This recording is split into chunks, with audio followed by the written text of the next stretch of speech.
Étudiants et bienvenue dans la suite de la série que j'ai déjà publiée sur la chaîne. Donc j'ai publié une vidéo qui concerne l'électrocinétique. C'est un exercice que j'ai résolu par les 5 méthodes pour vous expliquer un peu la différence entre la méthode théorème de Millman, théorème de Norton, théorème de Thevenin, les lois de Kirchhoff et théorème de superposition.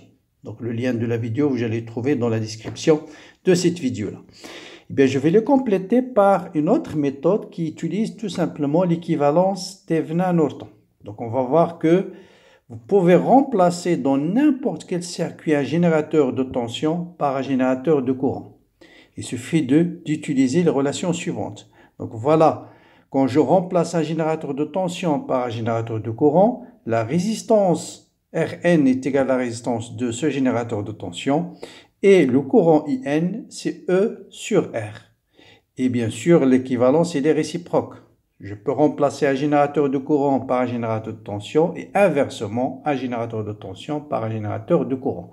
Et vous allez voir, cette méthode permet en général de rendre un circuit très compliqué en un circuit très facile. Bon, je vais l'appliquer à l'exemple que j'ai déjà étudié par les 5 méthodes. Et je veux essayer de déterminer le courant I en utilisant juste cette équivalence-là. Et vous allez voir, il n'y a pas trop de calcul à faire. Bien. Donc, voilà le circuit. Donc, voilà les relations. Donc, voilà le circuit de départ. Pardon, ça c'est Millman. Voilà le circuit de départ. Première chose, je vais remplacer ce circuit-là, ce générateur de tension, par un générateur de courant. C'est quoi ce générateur de courant? C'est un générateur qui a pour courant IN en parallèle avec une résistance Rn. Générateur de tension, je peux le remplacer par un générateur de courant. Et le courant IN, d'après la relation ici, c'est E sur Rn, E sur ETH, ici c'est RTH, c'est la même chose. Donc c'est ETH sur RTH, donc je remplace IN par 20 sur 2, c'est 10. Donc, vous allez avoir ici 10 ampères et la résistance, ça sera 2. Et la même chose, je vais remplacer ce générateur de tension par un autre générateur de courant. La même chose, je vais utiliser une autre couleur de courant IN et de résistance Rn. Ce courant IN, c'est quoi? C'est E sur R.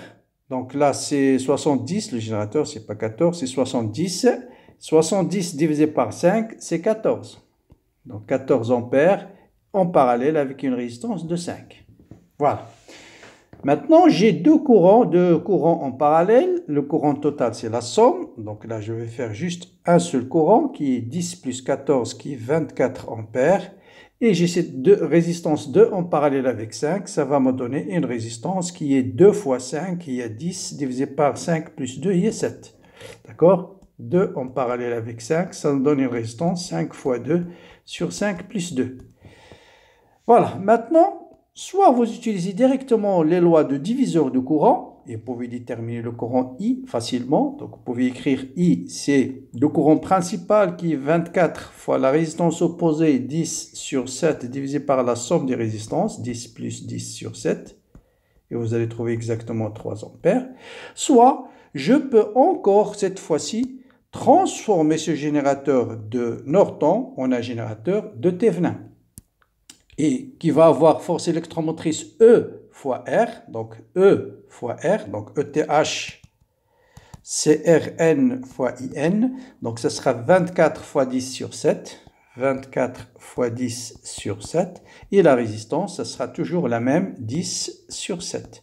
Et voilà, le circuit initial devient une seule maille, avec une résistance ici 10, donc je peux calculer I facilement, est égal à 24 fois 10 divisé par 7, divisé par la somme des résistances, 10 plus 10 sur 7. Et ça vous donne 3 ampères.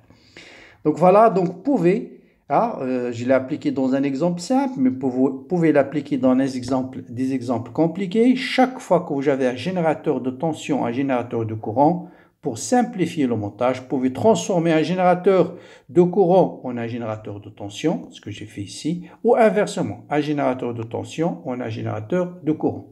C'est ce qu'on appelle l'équivalence Norton-Thevenin. Voilà, je voulais bien sûr vous ajouter ce complément qui va qui a complété la vidéo que j'ai déjà traitée avec les 5 méthodes. Comme d'habitude, n'hésitez pas à liker la vidéo, à la partager avec vos amis. Bon courage, bonne continuation et à bientôt.